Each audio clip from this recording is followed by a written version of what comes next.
Good afternoon, everyone, and thank you for joining us to this event today, which is co-organized by Taipei International Book Exhibition and Hungarian Trade Office in Taipei.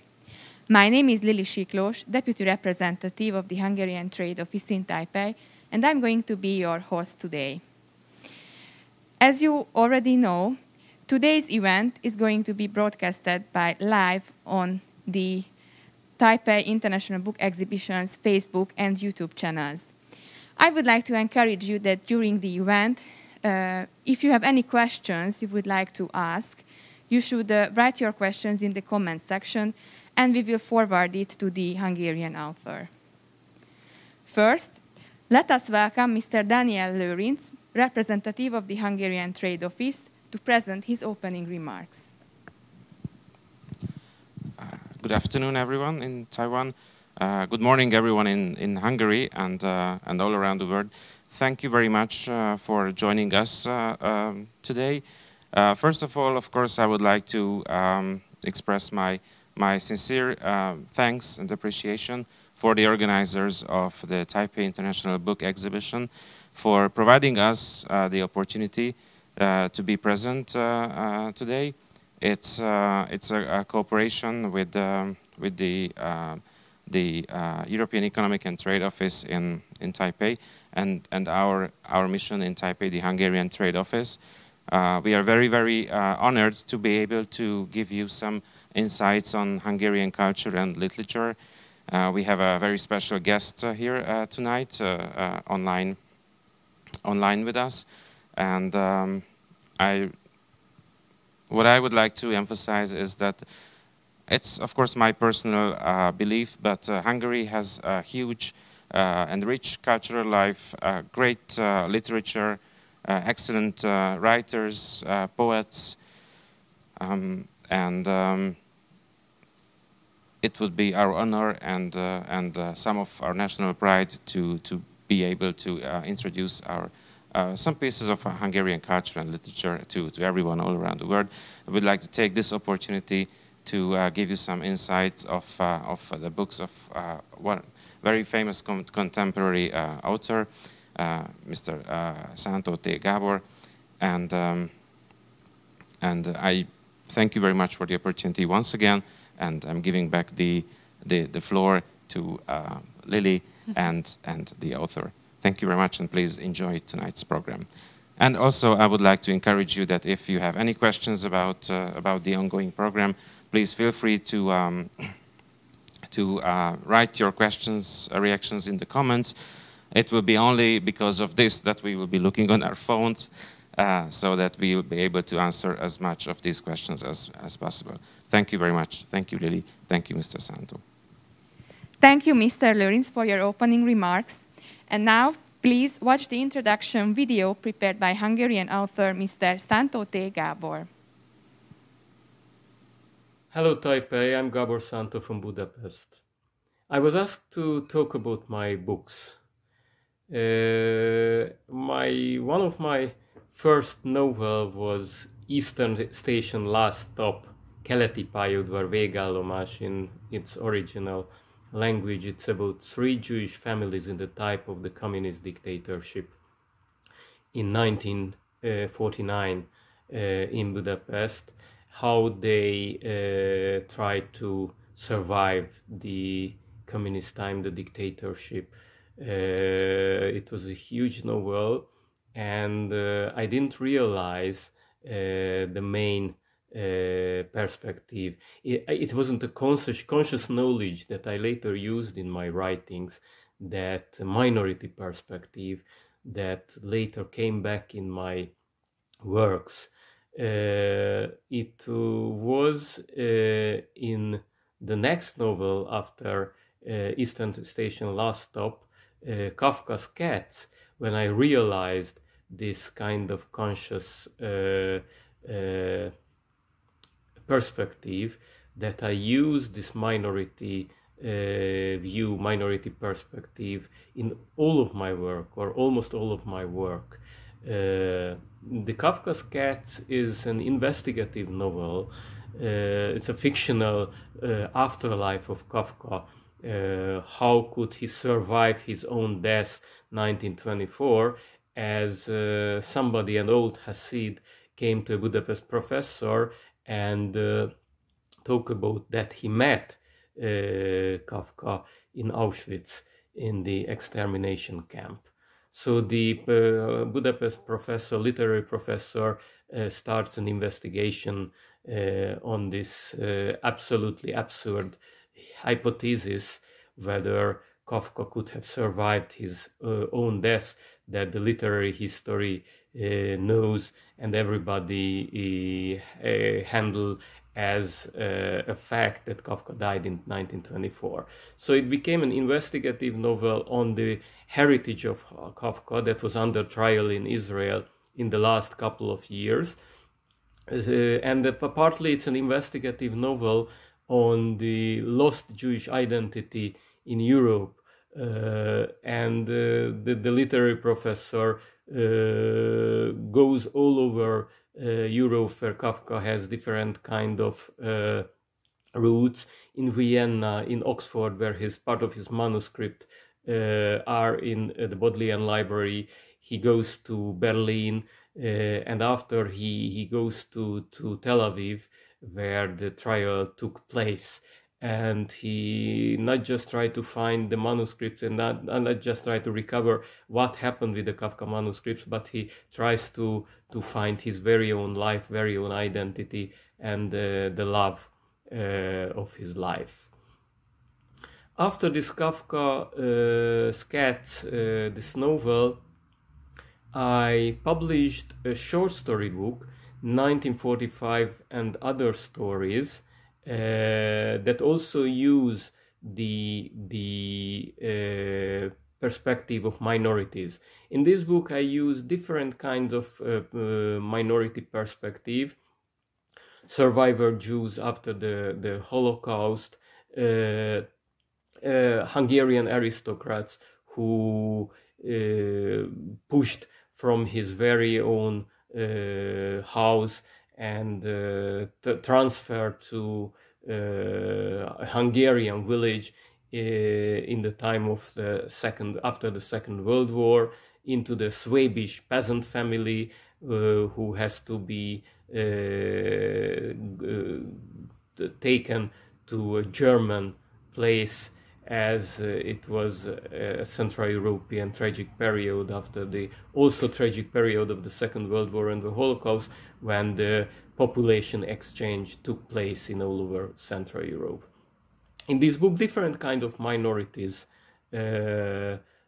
stories can be found.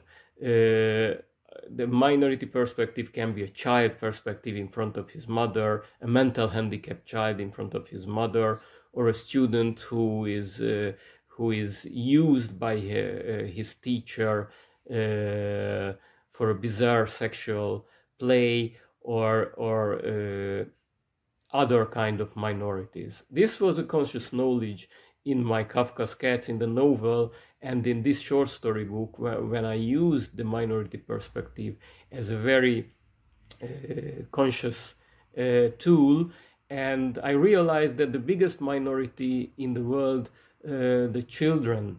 So the children perspective is a really minority perspective, and the children are the most sensitive targets of different kind of aggression. So all the minority perspective has to be start with the children perspective, as in different cultures and different political backgrounds, the children can be targets of different kind of aggression. The main story and the title story of this book, 1945 Homecoming, in this story, two Orthodox Jews come back from the Holocaust to a village, to Hungary, and the locals don't know what they want, don't know why they arrived. So the feeling of guilt starts to spread in the village, and nobody knows what is the purpose of their coming. but the whole process of coming to terms with the past took place in 4 hours, what they spent in this village. This short story of mine was adapted to a feature film in which I was participating as a screenwriter, and it became a very successful film. It got 20 prizes, international prizes, and it was distributed in 40 countries. The title of the film, 1945, and my pleasure is that the book 1945 and Other Stories also came out in China. I can show you the cover of this book.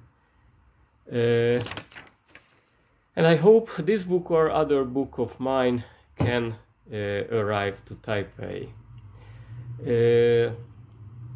After this book, this short story book, I published another novel, Europe Symphony, that is a parallel family stories of a Transylvanian, Romanian-Hungarian family and a West Berlin family, the head of the West Berlin Philharmonic and the story of his son. And in Romania, András, the violinist, is the main character of the novel, and his mother, a Hungarian mother, a very protective mother, and his very strong father, who is the chief deputy chief party secretary in Kolozsvár, Cluj. That was a Hungarian city that became a Romanian city after the Trianon Peace Treaty and after the Second World War. The parallel stories shows the after effect of the Second World War, in which I always interested in the after effect of the war and the after effect of the Holocaust. And the two family story roots back to a Soviet prisoner camp in 1945. But the second generation of these families, the sons, don't know anything on the past of the parents. So it became a shock for them to realize what happened with the families in 1945. But they realized it just in the second half of the story, when their fates and their life interconnected with each other. To talk about literature, it's a difficult thing, but I read now a couple of minutes from my novel Kafka's Cats, just to make you feel what kind of literature, what I'm writing. This is an episode of the novel, which shows how Kafka's friends, Dr. Klopstock and his lover Dora, and Freud, Sigmund Freud, the great psychoanalyst, helped Kafka survive his own death. That was a fake death. It was like a theater performance to the family for the escaping Franz Kafka from his family. So I read 2-3 minutes from this book, Kafka's Cats. They planned his fake death to the last detail. No one but Klopstock and Dora could be present. Even while shuddering at the task, Klopstock hauled off the corpse. He even made sure the body would be circumcised so they wouldn't be discovered during the washing of the deceased. He told Dora and Franz not to ask from where and how he managed to get the body. All he did say was that there were always corpses to be found in hospitals and morgues whose burials no one was dealing with and which everyone is happy to see gone. Doctors often acquired corpses for experimental purposes from such places. Freud, understandably, wished to keep his distance from these events. The singular method he recommended pursuing as part of the treatment could risk his reputation. All he did agree to was to be available at any time for his patient during the days when Franz Kafka's death would be announced, by which time Dora had already rented a room in Vienna near that large park, the Prater. The treatment wasn't inexpensive, but Freud said the patient would soon be able to work, Indeed, it was integral to the treatment and recovery that he began to work all the sooner. Dubious though he was evidently heartened at the news. At the hour in which his death would be announced, Kafka had to be sneaked out of the Hoffman Sanatorium and gotten to Vienna, to that rented room. It was Klopstock who communicated with the sanatorium staff, conveying to them the family request that, in line with religious tradition, there be no autopsy. On behalf of the family, he signed the institution's standard documents, and he let no one look upon the shrouded body in the sick room.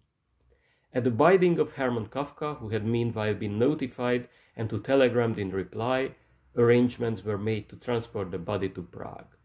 The ritual washing of the deceased, as Klopstock and Dora had planned out earlier, leaving Kafka himself out of the loop, so as not to heighten his already strained nerves, was carried out by the staff of Vienna's Hevra Kadisha, who couldn't identify the body, and the coffin was then kept sealed shut as per Jewish tradition, so by the time it reached Prague, it was no longer opened. Julie Kafka might have wanted to see her son one last time, but she knew that not even she could do anything about tradition. It was for this reason alone that Dora and Klopstock each had a terrible guilty conscience on seeing the shattered mother, who blamed herself for having traveled neither to Berlin, nor Vienna, nor Kirling, because she had not noticed in her son's letters just how dire his condition had been. So this novel of Kafka Cats, my novel that originally was published in Hungarian, recently came out in Turkey and in Czech, and my other book, 1945 and Other Stories, came out in China and came out in Italy. And I'm happy to listen to your questions if you will have. Thank you for your attention. Thank you for the video, Mr. Szántó. And now we are moving forward to the Q&A session. Once again, if you have any questions, please leave your question below at the comment section. Thank you. Mr. Szántó, do you see and hear us clearly? Yes, absolutely. Perfect. Good afternoon, Taipei. Good afternoon. Thank you for joining us today. And our first question is that you mentioned in the video that at the beginning of your career, you used the minority topic unconsciously and then later consciously. What made you realize that you used this topic, and what was the moment when you noticed that you are using the minority topic consciously?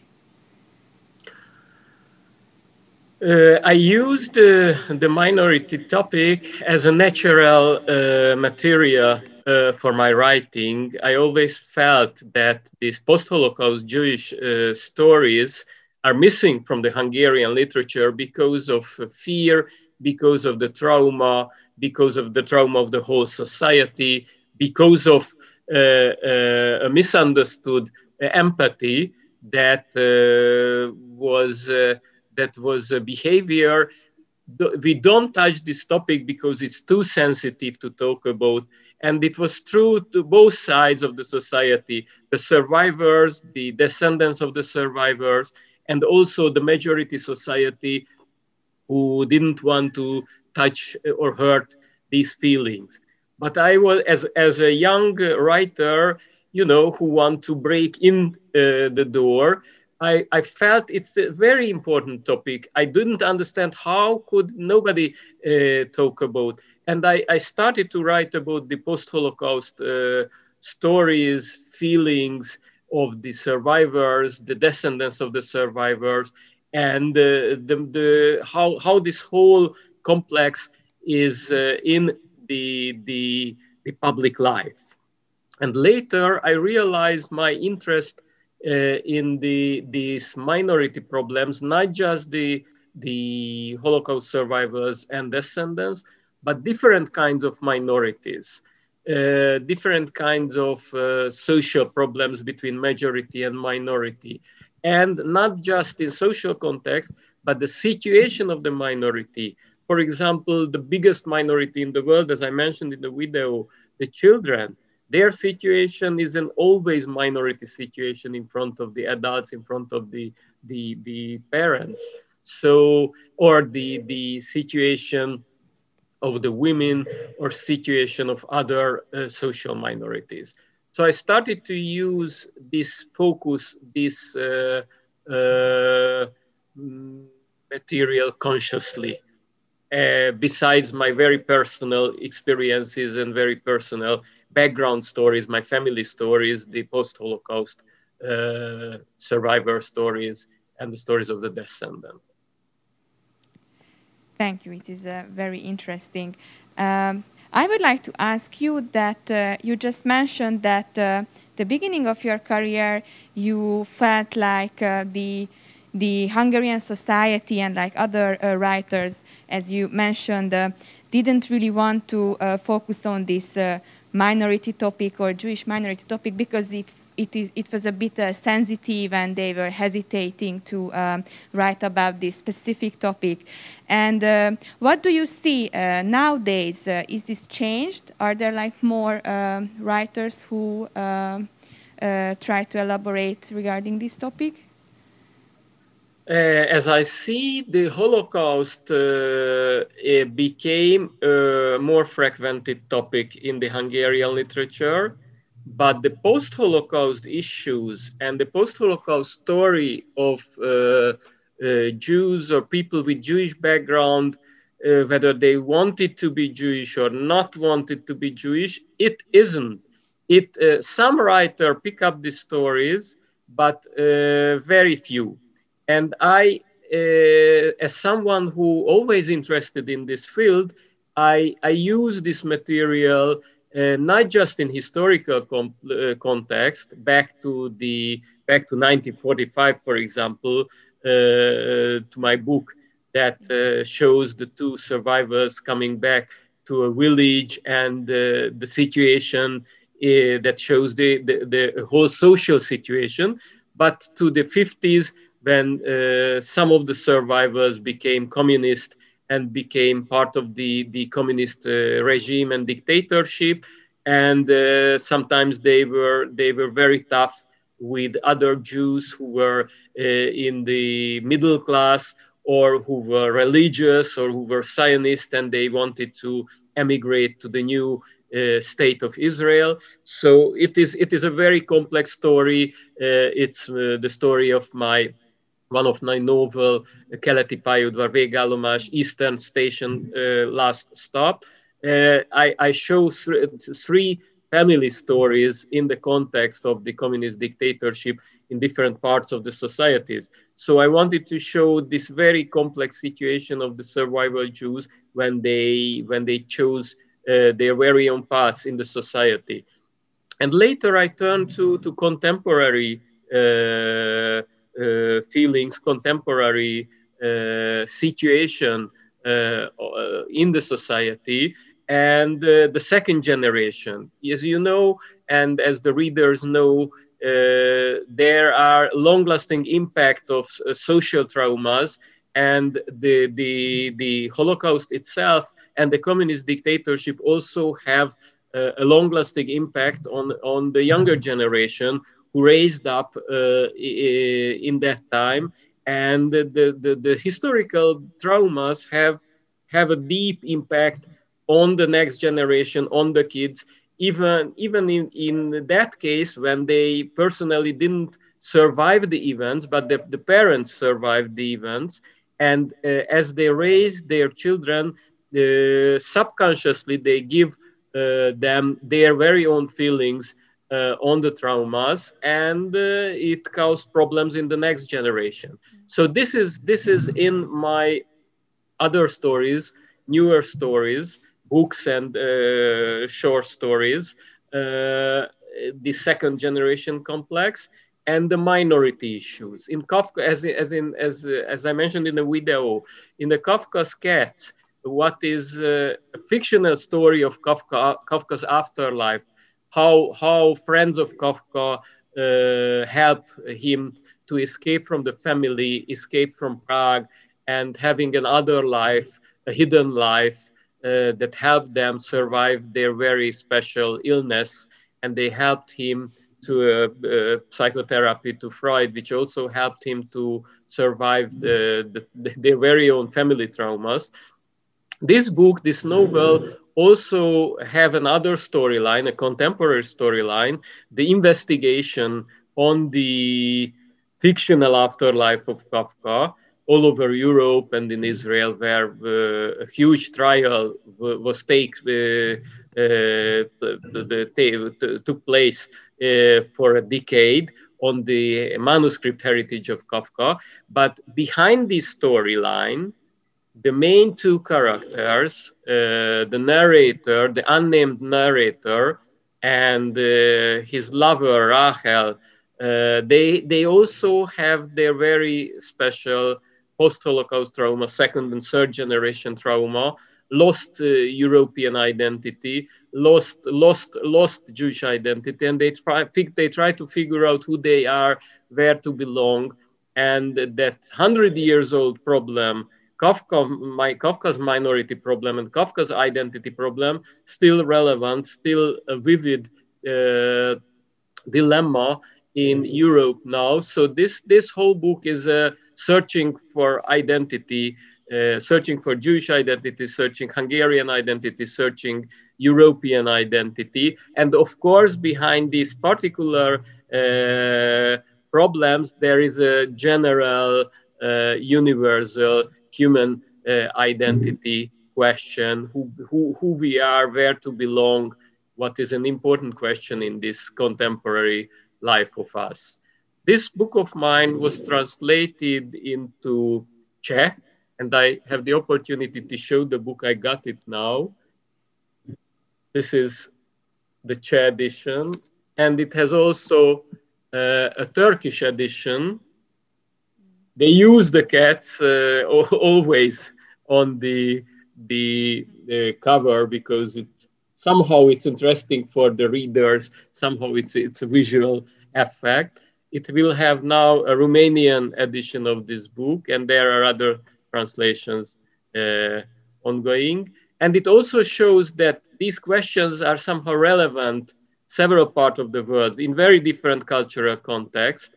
And Kafka himself, he became a very universal figure that is important for all of the writers and the readers. Thank you so much. Another question is that there are other famous Hungarian novels with the topic related to the Jewish minority. And I just wonder if your works are often compared with theirs. And how do you handle these comparisons? And are you in touch with other writers who use the same topic in their novels as you? Not in as I mentioned, there are very few. The topics are sensitive. These topics are sensitive, or seems to be sensitive for a lot of people, and especially the contemporary context. It's very difficult to write about these issues without having a personal experience. But the literature knows the heterorepresentation, which means you can write about different social backgrounds, different social contexts without knowing exactly, without personal experiences. You can read about, you can search materials, you can collect different kinds of materials from different sources, historical books, interviews, archives. But from a personal perspective, or from a personal knowledge, it also gives some special knowledge, special importance, special inner sight for this topic. But as I sometimes when I made a joke a couple of years ago, a decade ago, that I'm the last Jewish writer in Hungary or in Central Europe.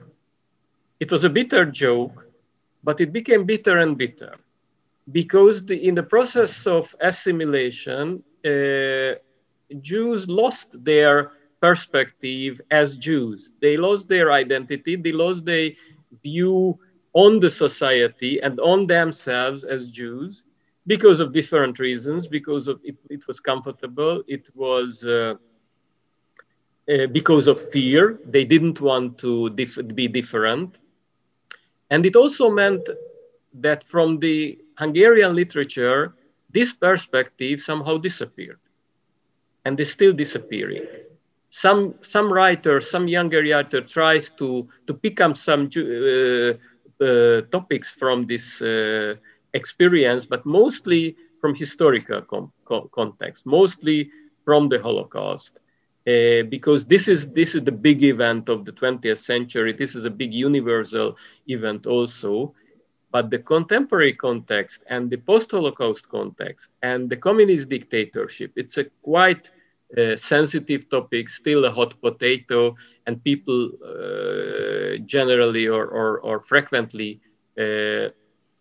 afraid to talk about. I didn't, because I use this material in a very broad way to show the different kinds of human behaviors within Jewish context and within universal context. And if you use this kind of views, this kind of broader views, you may be social critical to your very own background too. And you will have right, you will have justice to say what you want to say, even in a sensitive topic. Previously, in your video, you mentioned that children could also be considered as minority. And when you write your novels about them, about children, are you trying to put yourself in their shoes to show the world through their eyes? Or are you writing about them as an outsider, explaining their behavior rather than impersonating them? I used, in my short story book, 1945 and other stories, there are children's stories, a child in front of his mother, and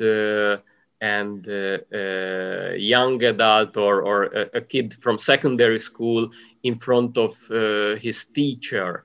These stories are narrated from outside, in third person narrative, and I can show the situation of this the underdog situation of the kids in a family context and in the outside world, in a school. And I use, in Keleti Pályaudvar végállomás, in Eastern Station last stop, there is also family, two families in which there are kids in front of their parents. So I use this perspective to show how children try to rebel against the parents in different ways, and how they try to, as a young adult, and I show how they rebel against the family by ideology when they couldn't grow up in their natural way. It was a typical social rebel against the family by becoming communist. It was not just a pure ideological chosen an own intellectual way, an own interpretation of the world, or an own answer to social problems, but it was also a way to rebel against the parents, not just in East Europe, Central East Europe, but you could see this process in West Germany or in France in the 60s. When youngsters rebel against the system, rebel against the society. And I also reflect on this phenomenon in my novel Europa Symphony, when I show the situation of the 68 student revolution in Berlin, and I show how some part of this student revolution turned to the terror.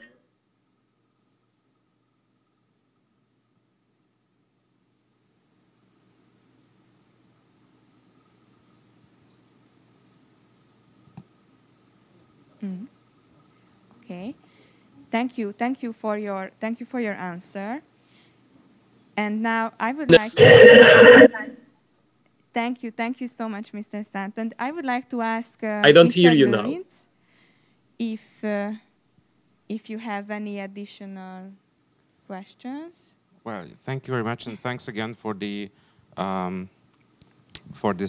these excellent insights that you have showed us during the in reply to Lili's questions. Also excellent questions, by the way.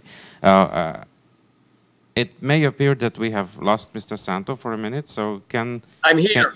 Oh, you're here. Okay, very good, very good. Did you hear my last part?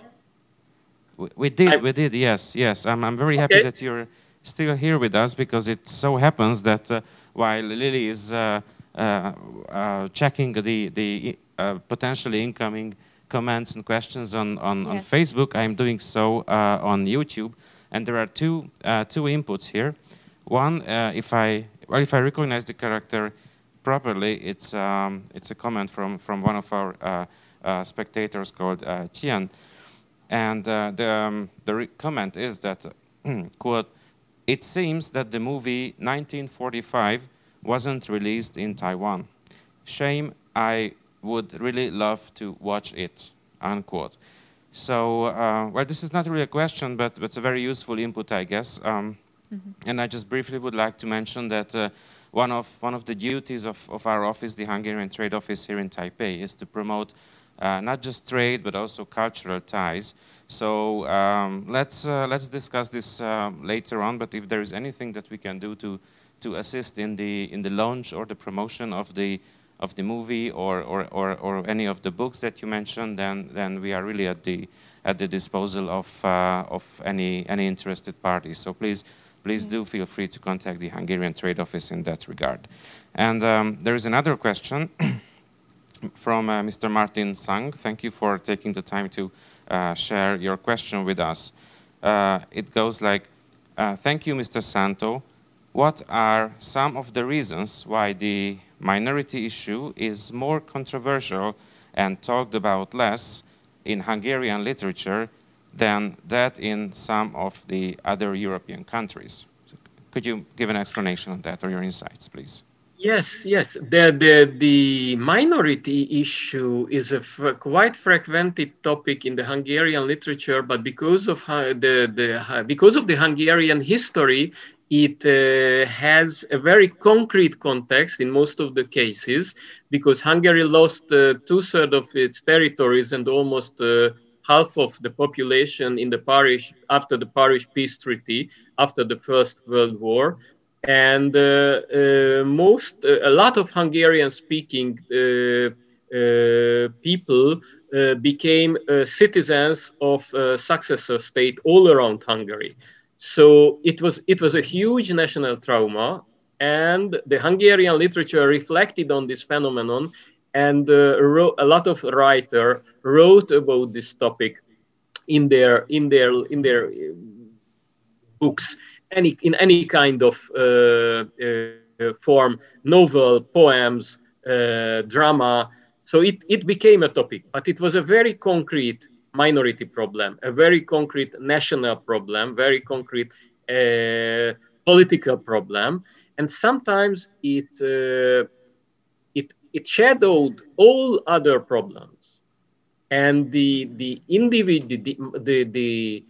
context, how I write about this topic, I write about sometimes this topic too, but I use the minority problems in an absolutely different way, in a very, very fragile human personal perspective, which somehow to show the national. In the small you can see the big, in Europa Symphony, I show also a Hungarian minority situation in Transylvania in a family where the father is Romanian, the mother is Hungarian, and the son András became a violinist because their only way to break out from this situation is the universal language of the music, because it's very difficult to live in a minority situation, and the music is the tool for him to break out from the whole situation, not just from the family, but it helps him to escape from the communist Romania and to go after his love, Maya, to West Berlin, who is also a musician. So I use this minority complex in different way, not just to write about ethnic problems, but about universal human problems.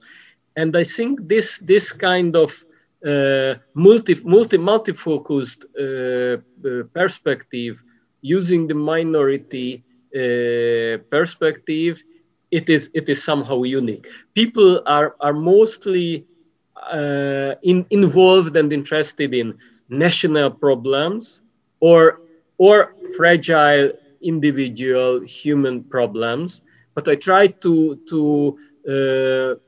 interconnect these two perspectives and into these two problems. And I think this is the great knowledge of the 21st century, that we have to somehow balance our ideologies, our sensitivity toward individual, toward the society. And I hope I can do something besides my literary ambition. I hope that this perspective helps people understand more from their very own situation within a family, within the society. Thank you very much. And maybe one more question that came to my mind. Is any of your stories based on a true story, or are they more or less factual? A writer always... are they based on a true story, or are they rather fictional? I use historical knowledge for creating stories. I did it in 1945 in my story that became a film, and it became a successful feature film. And I use some part of my knowledge as family stories, personal stories that I put into a book, put into a fictional story. But the main issue for a writer to create something very personal and very universal. So you have to mix your very personal stories, experiences with others' experiences to create stories that somehow represent other people's feelings and draw the attention them and give a chance to attach to these stories and feel them also very personal. Thank you very much. And meanwhile, we have just received another comment from Mr. Martin Sang, who has raised the question before the previous one, saying that thank you, Mr. Szántó, for the informative answer. Mr. Szántó, you can see that you have a very active and engaging audience. We are being followed, so that's I'm very, very pleased to see this. But I think that's from my side. I'm giving the floor back to you, Lili. Thank you. Thank you. So if there are any other additional questions, then I would like to thank you, Mr. Szántó, once again, joining us today at the Taipei International Book Exhibition. And we are really looking forward that in the upcoming exhibition, we will have the chance to maybe to present your book to the audience here in Taipei, maybe Kafka's Cat or any other novels from you. So we are really excited, and we are looking forward to work with you closer. And I would like to once again thank you all for you who joined us today and follow us online. And thank you for the organizers of the exhibition. Thank you, everyone. Thank you for your great cooperation. Thank you for the readers. Thank you for the organizers. Thank All you. the best. Stay safe. Bye. Bye-bye. Bye-bye. Bye.